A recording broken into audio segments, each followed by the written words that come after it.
தினம்தோறும் விளக்கேற்ற நல்ல எண்ணெய் இதயம் நல்லெண்ணெய்.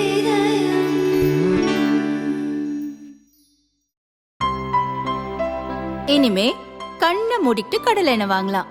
ஏன்னா மந்த்ரா கடலை எண்ணெய் இதயத்தின் தயாரிப்பு.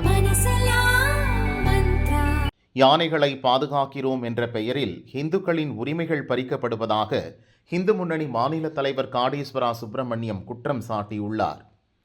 யானை வழித்தடங்களை மறைக்கின்றனர் என்ற பெயரில் பல கோயில்களுக்கு பக்தர்கள் செல்வதற்கு இடையூறு ஏற்படுத்த சதி நடப்பதாக அறிகிறோம்.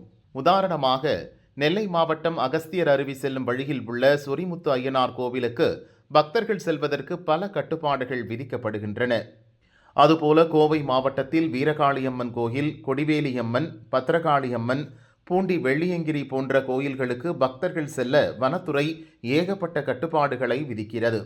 ஆனால் அதே பகுதியில் காருண்யா நிறுவனம் உள்ள பகுதியில் யானை வழித்தடங்கள் காலங்காலமாக உள்ளன. அதை வனத்துறையும் தமிழக அரசும் கண்டுகொள்ளவில்லை. தவிர உலக புகழ்பெற்ற மருதமலை கோயிலில் யானை வழித்தடம் என்ற பெயரில் பக்தர்களுக்கு சிரமத்தை ஏற்படுத்துகின்றனர். தமிழகத்தில் இந்துக்களுக்கு ஒரு சட்டம், கிறிஸ்தவர்களுக்கு வேறு சட்டமா? யானைகளை பாதுகாக்கிறோம் என்ற பெயரில் இந்துக்களின் உரிமைகளை பறிக்கும் புதிய யானை வழித்தட பரிந்துரையை தமிழக அரசு ஏற்கக்கூடாது என்றும் காடேஸ்வரா தெரிவித்துள்ளார்.